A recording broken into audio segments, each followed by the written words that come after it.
imagina que una noche, mientras te encuentras a solas en la oscuridad y el silencio de tu lecho, el espíritu del destino se desliza por debajo de la puerta, se materializa frente a ti y te concede la siguiente revelación. Cuando tu vida termine, volverás a vivirla de nuevo exactamente de la misma forma y en la misma secuencia, una vez tras otra, y así por toda la eternidad. Cada vida será una réplica exacta de la anterior.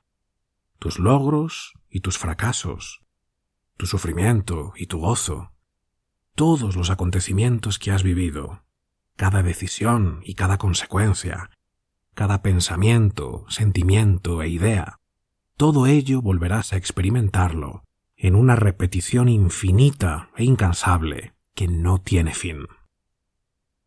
¿Cuál sería tu reacción?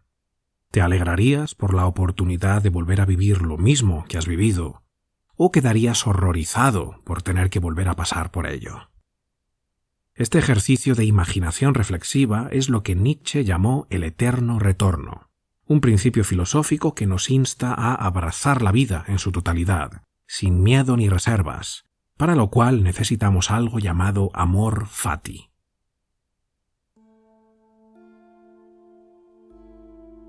En el Corpus Hermeticum, la colección de textos antiguos atribuida al legendario Hermes Trismegisto, el 3 veces grande, quien suele ser descrito como una combinación sincrética entre el dios griego Hermes y el dios egipcio Thot, se establece una visión circular del tiempo.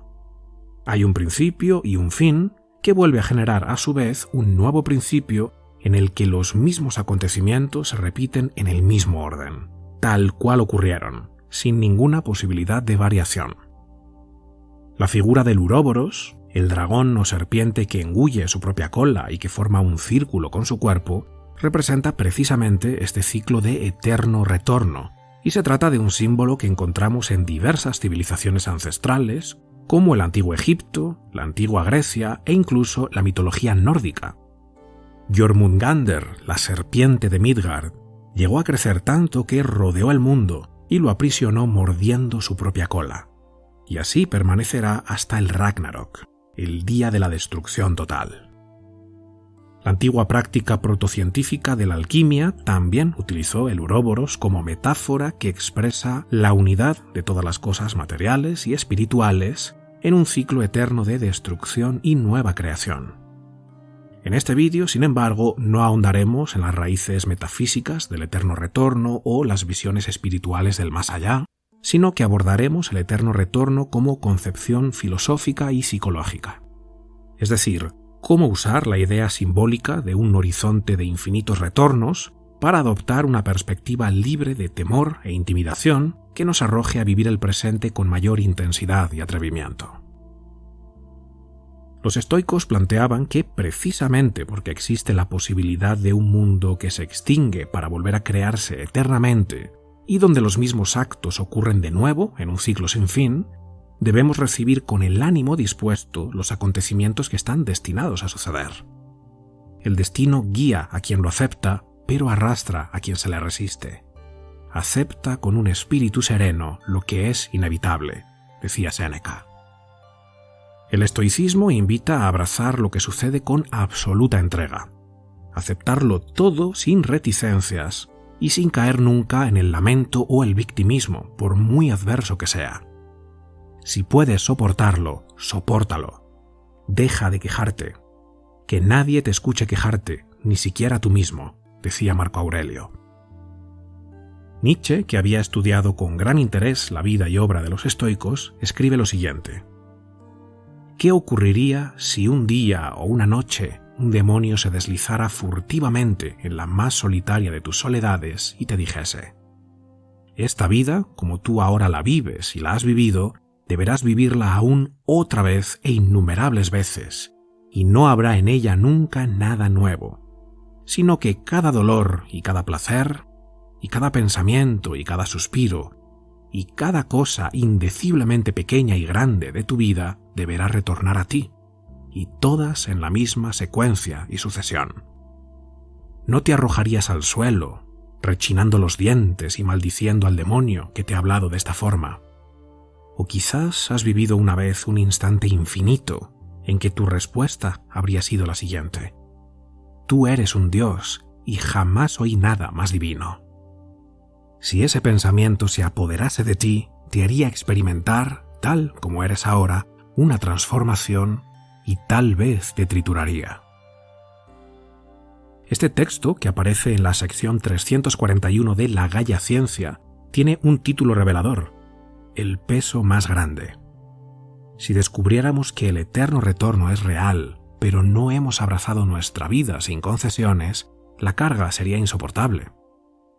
¿Cómo logramos vivir sin miedo y amar la vida de forma tan radical que la posibilidad de que ésta pueda ser repetida infinitas veces nos parezca el mayor de los regalos?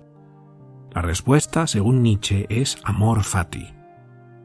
Amor fati es una expresión latina que se traduce como amor al destino o amor por el destino propio. Para el filósofo alemán, amor fati es mucho más que soportar lo que sucede.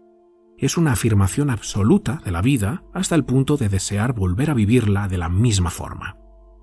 En su obra Ecce Homo, ¿Cómo se llega a ser lo que se es?, Nietzsche escribe: mi fórmula para expresar la grandeza en el hombre es amor fati. No querer que nada sea distinto ni en el pasado, ni en el futuro, ni por toda la eternidad. No solo soportar lo necesario, y aún menos disimularlo, sino amarlo. Amor fati es una reivindicación del valor intrínseco de la vida y, al mismo tiempo, un principio moral orientador que invita a vivirla con vehemencia y honestidad. Nuestra imaginación nos permite echar la vista atrás e inventar lo que podría o debería haber sido. Sin embargo, se trata de una ilusión, una trampa. Aunque podamos concebir otras posibilidades, eso no significa que podrían haber existido. Por mucho que la mente quiera hacernos caer en el engaño de que podría haber sucedido de otra manera, lo que no fue no podía haber sido. Los errores o negligencias que cometimos están ahí para poder corregirlo en el futuro, no para lamentarse y caer en la repudia de nuestro destino.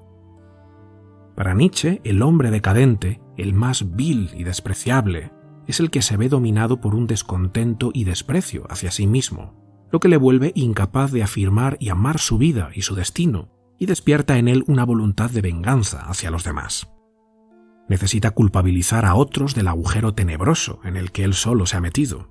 Los ricos y poderosos, los que votan a ese partido inhumano, los que no creen lo que él cree, los que se ganaron lo que él no se cree capaz de lograr, los que tienen lo que él secretamente anhela poseer.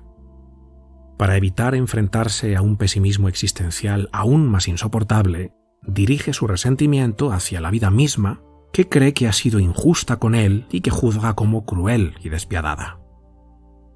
Amor fati representa todo lo contrario.